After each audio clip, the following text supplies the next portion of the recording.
വിലക്കയറ്റം നിയന്ത്രിക്കാൻ സർക്കാർ അടിയന്തരമായി പൊതുവിപണിയിൽ ഇടപെടുക, രാഷ്ട്രീയ ലാഭത്തിനായി തൃശൂർ പൂരം കലക്കിയ ഗൂഢാലോചനയ്ക്കെതിരെ നടപടി സ്വീകരിക്കുക, ആഭ്യന്തര വകുപ്പിൻ്റെ ക്രിമിനൽവൽക്കരണം അവസാനിപ്പിക്കുക, മാഫിയ രക്ഷകനായ മുഖ്യമന്ത്രി രാജിവെക്കുക തുടങ്ങിയ ആവശ്യങ്ങൾ ഉന്നയിച്ച് KPCC ആഹ്വാനം ചെയ്ത പന്തംകൊളുത്തി പ്രകടനം പുളിങ്ങോം മണ്ഡലം കോൺഗ്രസ് കമ്മിറ്റിയുടെ നേതൃത്വത്തിൽ പുളിങ്ങോത്ത് നടന്നു. ഇതോടനുബന്ധിച്ച് നടന്ന പൊതുയോഗം DCC നിർവാഹക സമിതി അംഗം ആലയിൽ ബാലകൃഷ്ണൻ ഉദ്ഘാടനം ചെയ്തു. മണ്ഡലം കോൺഗ്രസ് പ്രസിഡന്റ് മനോജ് വടക്കേൽ അധ്യക്ഷത വഹിച്ചു. James Ramathara, Shajan Jose, Surendran P, Babu Kanankombil, NM Muhammad, VV Damodaran, Reji Thayyil, Joycy Shaji, Venugopal Chencheri, Saji Podimattam, Santhosh Pulickal, Sasi Srivilasam തുടങ്ങിയവർ യോഗത്തിൽ സംസാരിച്ചു.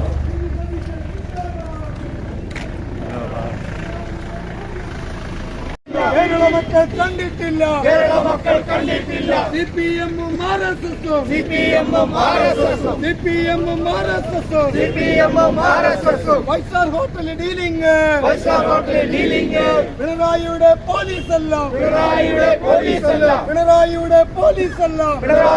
പോലീസല്ല ബ്രോക്കർമാരായി മാറുന്നു. പരിപാടി ഇവിടെ ഉദ്ഘാടനം ചെയ്യുന്ന ബഹുമാന്യനായ KCCയുടെ executive committee member Shri Alayam Balakrishnan അവർ, ബഹുമാന്യനായ സംഘടനാ general secretary Shri James Ramathara, പ്രിയപ്പെട്ട കോൺഗ്രസിൻ്റെ നേതാക്കന്മാരെ, സഹപ്രവർത്തകരെ, പ്രിയപ്പെട്ടവരെ, ഇവിടെ സൂചിപ്പിച്ചതുപോലെ ഇന്ന് നമ്മുടെ കേരളത്തിലെ എല്ലാ മണ്ഡലം ആസ്ഥാനങ്ങളിലും ഇതുപോലെയുള്ള പന്തംകൊളുത്തി പ്രകടനങ്ങൾ നടക്കുകയാണ്. നടക്കാനുള്ള സാഹചര്യവും നമുക്കെല്ലാവർക്കും അറിയാം. ഈ കഴിഞ്ഞ ഒരു കേരളത്തിലെ ഭരണം ചർച്ച ഇന്ത്യ മുറിയിലുള്ള ദേശീയ മാധ്യമങ്ങൾ പോലും ശ്രദ്ധിക്കപ്പെടുന്ന ഒരു ആഴ്ചയായിരുന്നു കഴിഞ്ഞ ആഴ്ചകളിൽ. നമുക്കൊക്കെ അറിയാവുന്നതുപോലെ ഈ ഭരിക്കുന്ന ഗവൺമെൻറ്റിൻ്റെ സഹപ്രവർത്തകൻ, മുഖ്യമന്ത്രിയുടെ സഹപ്രവർത്തകൻ തന്നെ കേരളത്തിലെ സാധാരണ ഇതുപോലുള്ള ആരോപണങ്ങൾ, ഭരണത്തിൻ്റെ പോരായ്മകൾ ഒക്കെ പ്രതിപക്ഷ കക്ഷികളും മറ്റുള്ള പ്രസ്ഥാനങ്ങളുമാണ്, ഗവൺമെൻറ് പ്രസ്ഥാനങ്ങളൊക്കെയാണ് ഈ ഇതുപോലുള്ള പ്രതിഷേധങ്ങളും ഒക്കെ പറയാറുള്ളത്. പക്ഷേ ഇവിടെ നമ്മുടെ കേരളത്തിൻ്റെ ചരിത്രത്തിൽ ഇതുവരെ നടക്കാത്ത ഒരു സംഭവം, ഭരിക്കുന്ന മുഖ്യമന്ത്രിയും മുഖ്യമന്ത്രിയുടെ വകുപ്പിനുമെതിരെ ആ ഭരിക്കുന്ന മന്ത്രിസഭയിലെ നിയമസഭയിലെ ഒരു സഹപ്രവർത്തകൻ തന്നെ അതീവ ഗുരുതരം, അതായത് നമ്മളൊന്നും കേട്ടുകഴിവില്ലാത്ത അല്ലെങ്കിൽ ഒരിക്കലും പ്രതീക്ഷിക്കാത്ത വിധത്തിലുള്ള അതീവ ഗുരുതരമായ ആരോപണങ്ങളുമായിട്ടാണ് മുന്നോട്ട് വന്നിരിക്കുന്നത്. പക്ഷേ ഇതിനൊക്കെ പ്രതികരിക്കേണ്ട മുഖ്യമന്ത്രി ഇതെല്ലാം കണ്ടില്ല എന്ന് നടിച്ചുകൊണ്ട് നടപടികൾ അല്ലെങ്കിൽ അന്വേഷണങ്ങൾ പോലും പ്രഖ്യാപിക്കാതെയാണ് ഈ ഗവൺമെൻറ് മുന്നോട്ട് പോകുന്നത്. അതേപോലെ തന്നെ ഇന്ന് നമ്മുടെ കേരളം വളരെ ഏറെ സാമ്പത്തികമായി, അതായത് പൊതുവിപണിയിൽ വളരെയേറെ വിലക്കയറ്റങ്ങൾ കൊണ്ട് ജനങ്ങൾ പുറഞ്ഞുമുട്ടുകയാണ്. പ്രത്യേകിച്ച് ഓണം, കേരളയുടെ ദേശീയ ഉത്സവമായ ഓണം ആഘോഷിക്കാൻ പോകുന്നു. അതിലൊന്നും ശ്രദ്ധിക്കാതെ പൊതുവിപണിയിൽ സർക്കാരുകൾ വില വർധനയ്ക്കെതിരെ ഒന്നും ഇടപെടാതെ, അല്ലെങ്കിൽ അതുപോലെയുള്ള കാര്യങ്ങൾക്കൊക്കെ ഇടപെടേണ്ട ഗവൺമെൻറ് ഇന്ന് ഇതൊന്നും കണ്ടില്ല എന്ന് നടിച്ചുകൊണ്ട് ആണ് മുന്നോട്ട് പോകുന്നത്. ഇതിനെതിരെ ഇന്ന് കേരളത്തിൽ സമ്മേളനം ഉദ്ഘാടനം ചെയ്യാൻ വേണ്ടി ബഹുമാന്യനായ DCCയുടെ executive committee member Shri Alayam Balakrishnan അവരെ ക്ഷണിച്ചുകൊണ്ട് എൻ്റെ വാക്കുകൾ ഞാൻ നിർത്തുന്നു. ഈ സമരാഗ്നിയുടെ സമ്മേളനത്തിൻ്റെ അധ്യക്ഷൻ പുളിങ്ങോം മണ്ഡലം കോൺഗ്രസ് കമ്മിറ്റിയുടെ ബ്ലോക്ക് കോൺഗ്രസ് കമ്മിറ്റിയുടെ vice president Shri Shajan master, general secretary Shri VV Damodaran, മണ്ഡലം കോൺഗ്രസ് കമ്മിറ്റിയുടെ സംഘടനാ ചുമതല general secretary Shri James Ramathara, Shri Venugopal ഉൾപ്പെടെയുള്ള പ്രിയപ്പെട്ട സഹപ്രവർത്തകന്മാരെ, DCCയുടെയും മറ്റും പ്രിയപ്പെട്ട സഹപ്രവർത്തകരെ, ഇവിടെ അധ്യക്ഷനും സ്വാഗത ഭാഷകനും സൂചിപ്പിച്ചു, കേരളത്തിൽ കഴിഞ്ഞ കാലഘട്ടങ്ങളിൽ ഇന്നുവരെ കണ്ടിട്ടില്ലാത്ത വിധം ഒരു സർക്കാർ പൊതുജന മധ്യത്തിൽ വിചാരണ നേരിടുകയാണ്. നമുക്കറിയാം, ഒന്നാം പിണറായി സർക്കാർ മുതൽ രണ്ടാം പിണറായി ഗവൺമെൻറ് വന്ന് അപ്പോഴൊക്കെ തന്നെ വിവാദങ്ങളുടെ നീർച്ചുഴിയിലാണ് ഈ ഗവൺമെൻറ്. എന്നിരുന്നാൽ പോലും ഈ സമീപകാലത്ത് വന്നിട്ടുള്ള ആരോപണങ്ങളെ സംബന്ധിച്ച് ഈ കേരള സമൂഹം ആകെ തന്നെ മൂക്കത്ത് വിരൽ വെച്ചു പോകുന്ന ഒരു സാഹചര്യമാണ് ഇന്ന് നിലനിൽക്കുന്നത്. നമുക്കറിയാം, ഇവിടെ സൂചിപ്പിച്ചു, PV അൻവർ CPM-ൻ്റെ ഒരു സ്വതന്ത്ര MLA ആണ്. അദ്ദേഹത്തിൻ്റെ ക്രെഡിബിലിറ്റിയെ സംബന്ധിച്ചിടത്തോളം ഞങ്ങൾക്കൊന്നും പറയാനില്ല. കേരളത്തിലെ UDF-നോ കോൺഗ്രസിനോ അദ്ദേഹത്തിൻ്റെ ക്രെഡിബിലിറ്റിയെ സംബന്ധിച്ച് യാതൊന്നും പറയാനില്ല. പക്ഷേ നമ്മളൊരു കാര്യം മനസ്സിലാക്കേണ്ടത് ആര് പറയുന്നു എന്നതല്ല, എന്തു പറയുന്നു എന്നുള്ളതാണ് കാര്യം. അദ്ദേഹം പറഞ്ഞിട്ടുള്ളത് ഈ രാജ്യത്ത് ഞെട്ടിക്കുന്ന, നമ്മൾ ഇതുവരെ കേട്ടുകേൾവിയില്ലാത്ത വിധത്തിലുള്ള ആരോപണങ്ങൾ ശ്രീ പിണറായി വിജയന് നേരെ നടത്തിയിട്ടുണ്ട് എന്നുള്ളതാണ് ഏറ്റവും ഗൗരവതരമായ വിഷയം.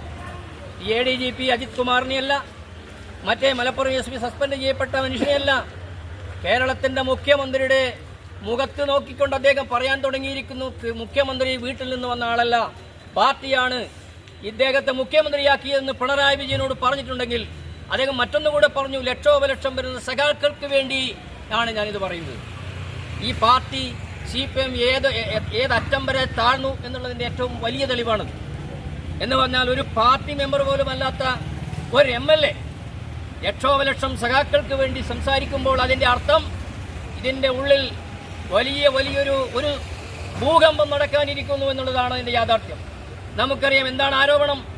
RSSന്റെ നേതാവിനെ ADGP MR അജിത് കുമാർ സന്ദർശിച്ചുവെന്ന് 10 ദിവസം മുമ്പ് ശ്രീ VD സതീശൻ ആരോപണം ഉന്നയിച്ചു.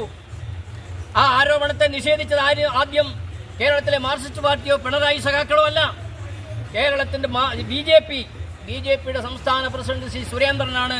അങ്ങനെ അതൊരു ഉണ്ടയില്ലാവടി എന്ന് പറഞ്ഞു. പക്ഷേ 2 ദിവസം 3 ദിവസം കഴിഞ്ഞപ്പോൾ അതിൽ വ്യക്തത വന്നു. ADGP സമ്മതിച്ചിരിക്കുന്നു, BJPന്റെ നേതാവിനെ ഇദ്ദേഹം പറഞ്ഞ സമയത്ത് പോയി കണ്ടിട്ടുണ്ട് എന്ന് പറഞ്ഞു. അത് വ്യക്തിപരമെന്ന് പറഞ്ഞു. പക്ഷേ കേരളത്തിൽ നമ്മൾ ആലോചിക്കണം, കാലങ്ങളായി BJPക്കെതിരെ, സംഘപരിവാറിനെതിരെ, RSSനെതിരെ ഈ രാജ്യത്തെ ന്യൂനപക്ഷങ്ങളെയൊക്കെ ചേർത്ത് പിടിച്ചുവെന്ന് അവകാശപ്പെട്ടുകൊണ്ട് CPM നടത്തിയിട്ടുള്ള പ്രചരണങ്ങളെല്ലാം തന്നെ ഒന്നൊന്നായി പൊഴിഞ്ഞു വീഴുന്ന സാഹചര്യമാണ് നമ്മൾ ഈ കഴിഞ്ഞ ദിവസങ്ങളിൽ കണ്ടത്.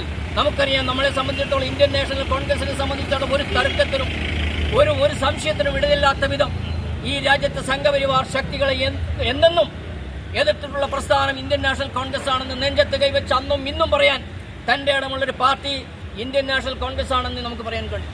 അതിൻ്റെ തെളിവാണ് ഈ പറയുന്നത്.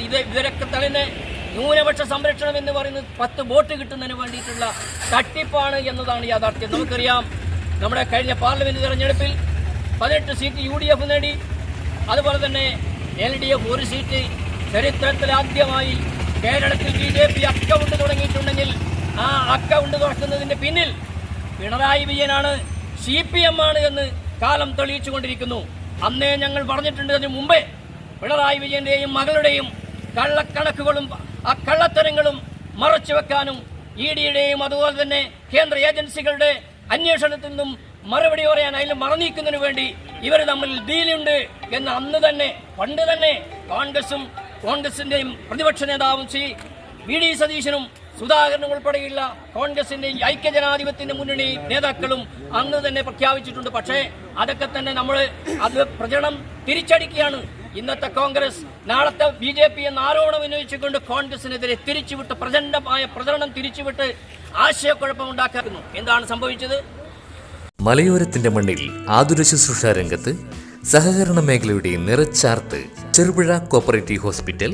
കുറഞ്ഞ ചെലവിൽ മെച്ചപ്പെട്ട ചികിത്സ, അസ്ഥിരോഗം, ENT, സ്കിൻ, പൾമനോളജി, സൈക്കാട്രി, കൂടാതെ 24 മണിക്കൂറും പ്രവർത്തിക്കുന്ന കാഷ്വാലിറ്റി ലാബ്, ഫാർമസി സൗകര്യങ്ങൾ, കൂടാതെ ortho operation theatre, physiotherapy, audiology, speech therapy, NICU, PICU സൗകര്യം, റേഡിയന്റ് വാമർ, ഫോട്ടോതെറാപ്പി, ECG, കൂടാതെ അത്യാധുനിക ഡിജിറ്റൽ എക്സ്റേ സൗകര്യം. ചികിത്സയ്ക്കിനി ചിലവേറില്ല. Cherupuzha cooperative hospital. കൂടുതൽ വിവരങ്ങൾക്കും ടോക്കൺ ബുക്കിങ്ങിനുമായി ബന്ധപ്പെടുക 049852424140, മൊബൈൽ 6238064141.